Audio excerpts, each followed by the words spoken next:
This is Chapter 11, Ninja Moves. The snow fell through that night and into the next day, smothering Gardam Street. The moment it stopped, and even while Skye and Jane shoveled the Penderwicks driveway, Batty was stomping away at the cold, wet stuff, determined to get spring back as quickly as possible. She enlisted the dogs to help, coaxing Duchess to shove her way into the snow, her broad chest acting like a miniature snowplow, and leaving behind a print that Ben and Raphael hoped was from a worm-like alien out of the Alpha Centauri system. Cilantro didn't need coaxing. He took to the snow as his natural environment, bounding stiff-legged through the drifts, except when a snowplow came to clear the street, which made him hide behind Batty. Then, overnight, the temperature zoomed up, and water poured off the roofs and into the gutters and downspouts, along the driveways and into the street, where rivulets, or streams, chuckled into the storm drains. Only the most stubborn snow was left behind, and the warm soaking rain that came next took care of that, and spring was back for real. Teensy, mauve budlets appeared on lilac bushes. The forsythia were suddenly all bright, waving yellow, and when early the next week the first crimson azalea blooms arrived, Lieutenant Geiger woke up again and re-entered life. Ben shadowed him, and Raphael too, imitating the way he walked and asking innumerable or unnumbered questions about basketball and anything else they could think of, until the neighborhood was filled with loud chatter, bouncing balls and running feet. Nick offered to get Lydia started on basketball too, but she preferred dancing and thought he'd come home just to watch her twirl and leap. This he did with much patience, though sometimes from behind sunglasses, which made Batty wonder if he was staying awake through each recital. Skye and Jane he persuaded to rise at dawn for early morning runs, and when they couldn't keep up with him, he put them on a fitness regimen, which he supervised.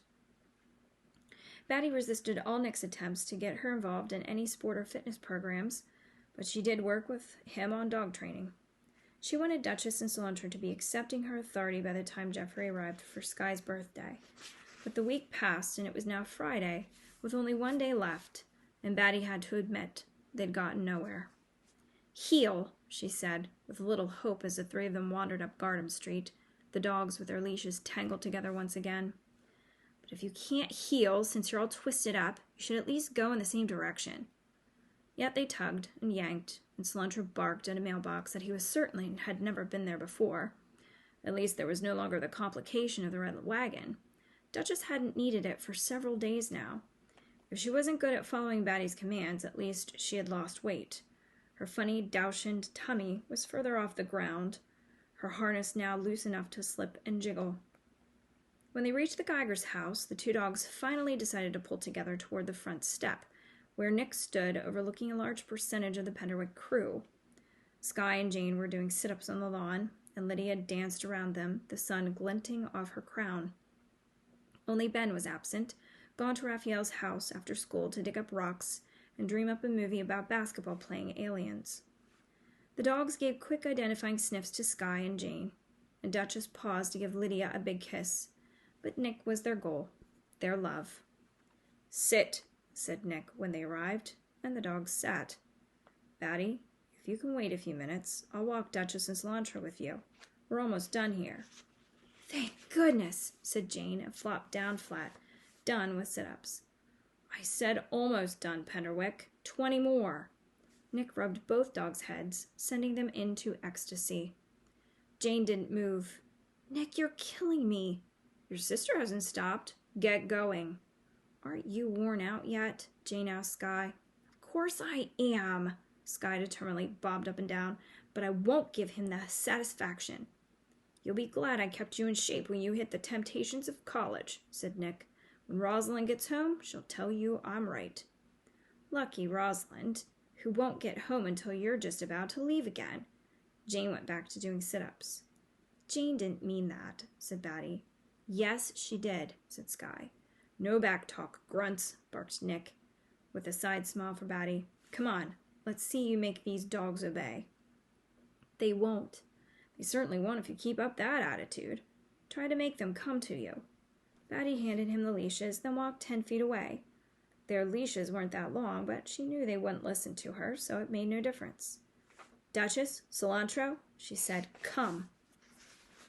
They continued to stare at Nick, but Lydia did dance over to Batty, proudly wearing a bright dandelion she plucked from the lawn.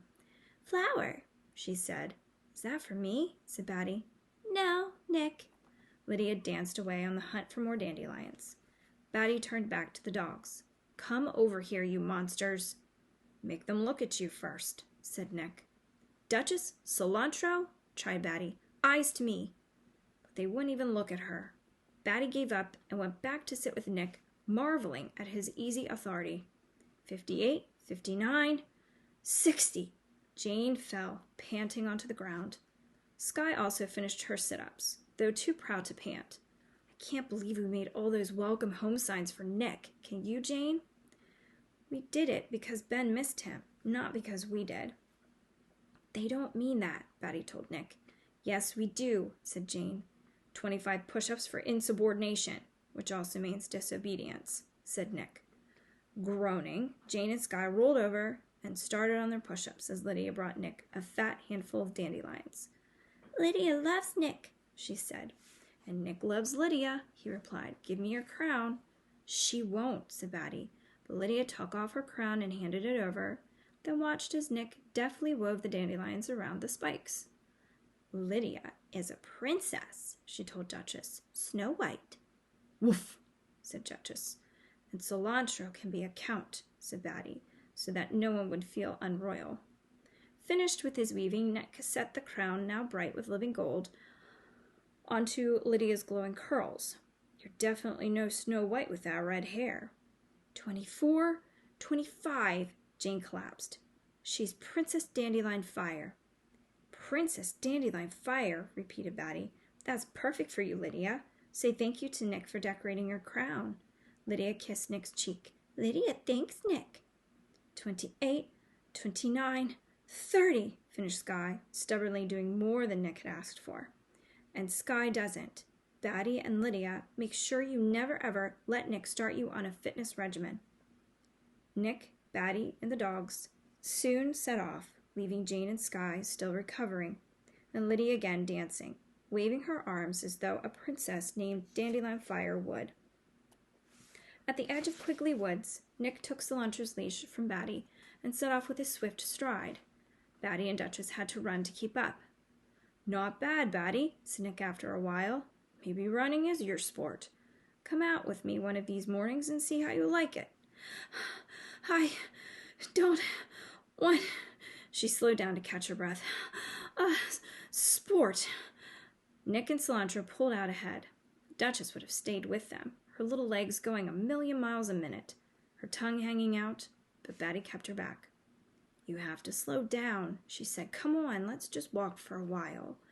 Duchess was willing to reduce her speed to trotting, but only slower than that she wouldn't go. One more example of dogs not listening to Batty. "I don't seem to have any natural authority," she said. "Ben and Lydia don't see me as a boss either." Spring had found its way into Quigley Woods. The first shimmer of lemony green was on the trees, clumps of wild grass pushed up through last year's dead leaves, and here and there an early violet showed itself, a purple glow, amid the less regal greens and browns. And on top of all that beauty, the air was sweet, the sun warm. Batty was happy. Geoffrey was arriving the next day, and Rosalind only 7 more days after that. And her sprite was happy too, coming out with "tomorrow" from Annie. And in the meantime, Duchess was suddenly on the brink of exhaustion. She tried to sing along with Batty, and that, on top of the trotting, had been too much for her. "Duchess is going to have a heart attack," shouted Batty. Nick doubled back to meet them. Duchess fell over onto her side while Cilantro snuffled anxiously at her. "See, you've pushed her too hard," said Batty. "She just needs a rest."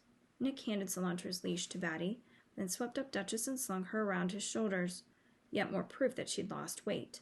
The tubbier Duchess would have simply slid off. "Come on, we'll follow the creek, then circle back around. Run!" It was when they were circling back that Batty heard someone calling her name. She knew it was an older sister, apparently one who'd revived from the workout. Knowing that whoever it was would probably try to hand off Lydia, Batty wasn't in any hurry to reach her. But the voice didn't go away, And all at once, Batty knew that it wasn't Skye or Jane out there, but another sister entirely, the one Batty had been missing so very much. Here came her sprite again, wanting to burble whole songs, albums, orchestras full of music, and now Batty was throwing Cilantro's leash at Nick, bolting through the woods, herself a greyhound, until she burst out of the woods and found herself wrapped in Rosalind's arms, laughing and asking a million questions. What felt like a joyous miracle turned out to be a normal occurrence. Rosalind had been offered a ride home for Skye's birthday and couldn't resist. "And Jane told me you were out here, so I came right away." Rosalind broke off mid-explanation, her face changing from surprise to pleasure to shyness. "Tommy?" Batty turned around to look, though she already knew it wasn't Tommy. "That's Nick." But Rosalind had already started forward. "Nick! Of course it's Nick!" She ran at him full tilt, hesitating only at the last second when she couldn't figure out how to hug him with a dowshin draped around his neck. So instead, she just cried into his shirt. Nick shook his head and grinned at Batty. "The rest of us are over this part." "Well, I'm not," Rosalind sniffed and let Duchess lick away the rest of the tears. "I get to cry the first time I see you in months and months, even if you are wearing a dog."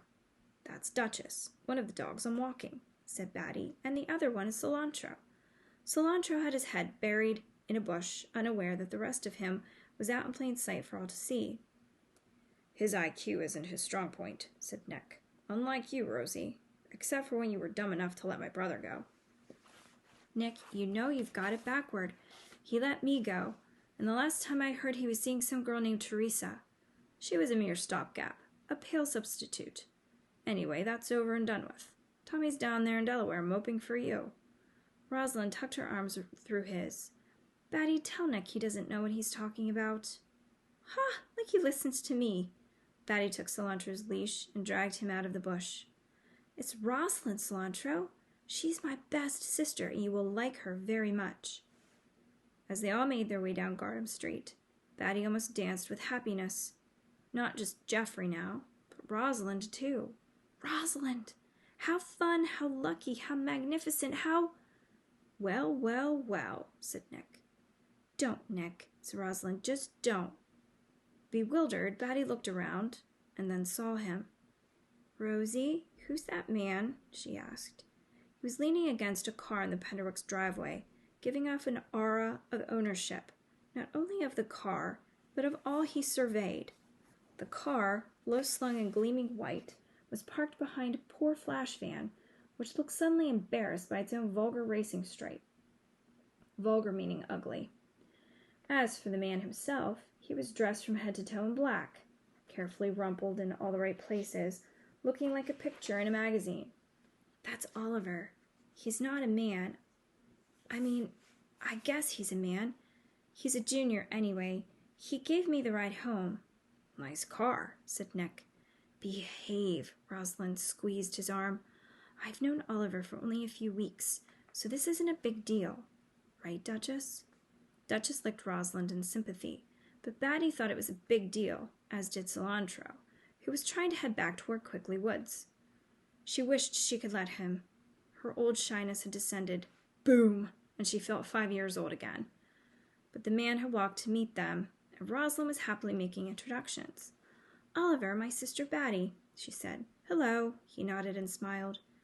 Batty nodded back. It was the best she could do. Speaking to such a man was out of the question. Cilantro saved her by tuba-ing. If he couldn't get away from this person, who could possibly be a moving trash can, he would bark at him. "Down," said Nick. Cilantro unwillingly lowered himself to the ground. "And, Oliver, this is Nick." Rosalind beamed, wanting them to be friends.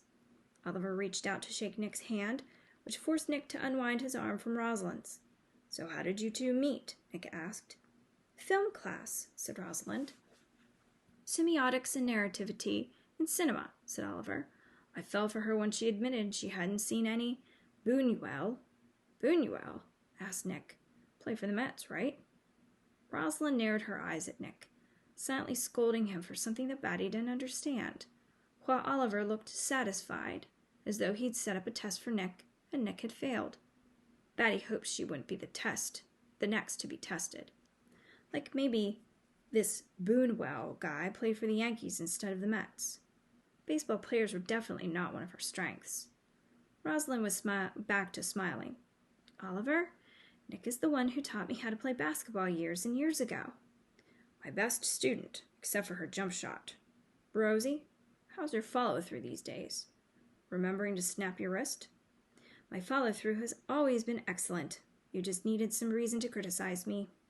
Oliver didn't seem to enjoy their banter. Still play ball? He asked Nick. These days I just mess around a little. Batty considered messing around an inaccurate description of Nick's approach to basketball or to any other sport. Just the day before, she'd seen him shooting hoops with some of his old high school friends, and he'd looked as good as ever. Cilantro started to pull again, demanding Batty's attention. When she could turn back to the people, she saw that Oliver had somehow shifted things around. Nick was separated from Rosalind, and now it was Oliver who had possession of her, his arm around her. Batty wished she'd seen him do it, so he could describe it to Kiko. It was like a stealth ninja move, but for boyfriends, and one Batty hoped never to have done to her. She left soon after that, needing to get away from this man who made Cilantro tuba so sadly. Nick and Duchess came with her. Well, well, well, Nick said again when they were out of earshot of the others. I didn't understand all that about the baseball player. Boonwell somebody? Louis Boonwell. He's not a baseball player. He was a Spanish filmmaker a long time ago. So you were? Messing with Oliver, yeah. The guy's a pretentious jerk. Exactly the type freshman girls tend to fall for. I didn't fall for him. No? You're not blown away by his smoldering gaze and sculpted cheekbones? What do cheekbones have to do with anything? She'd have to tell Kiko. What do I know? I'm just repeating what I've been told. Some girls swear that my cheekbones are the key to my rugged handsomeness. Nick stood still to let Batty inspect his face. What do you think? I guess they're all right. Batty was more concerned with Oliver than with Nick's cheekbones. Do you think he's staying with us? Probably. Don't worry about it, though. He won't be around for too long. How can you tell? I'm Nick. I know everything. Besides, any woman who's loved a Geiger has been spoiled for other men. Batty hoped Rosalind had been spoiled for other men, though without Tommy around, it couldn't be proven. But she trusted Nick. However annoying he could be, he was also practically always right. The Evasians were delighted to see Nick and pulled him into the house, determined to ply him with coffee and cake. But before Batty could leave with Cilantro, Nick borrowed a pen from Mrs. Evasian, rolled up one of Batty's sleeves, and wrote his phone number on her arm. If Oliver annoys you too much, starts quizzing you about semiotics, say, call me. I don't know what semiotics are. I have only the vaguest idea myself, but I'll make something up for you. I can call you any time. She pulled her sleeve back down, hiding it. Yes, but only if it's an emergency, since I'm sharing this evening with a beautiful woman. Who? None of your business. He relented. One of my old girlfriends from high school. I hope to spend with as many of them as I can get hold of, plus a few new ones. Spoil them all for other men. You got it. He faked a punch at her nose. But I'll be at Sky's birthday party tomorrow night, so you'll have me for backup then. And Jeffrey's still coming tomorrow, right? Sky hasn't blown him off again. He's still coming. Batty knew because she'd asked Jane, and Jane had said yes. She was certain because she'd made Sky promise she wouldn't tell him to stay away. And whatever problems Sky had with communication, she never broke promises. But if Sky knew when Jeffrey would arrive, she hadn't told even Jane. Jane said they were probably still negotiating, whatever that meant. Sometime, she added, he'll get here. The lore of the Penderwicks sisters, etc. Everything will be fine, I promise. I guess so. Batty pulled her sleeve back up, making sure the number was still safely there on her arm. Thanks, Nick. That's the end of Chapter 11.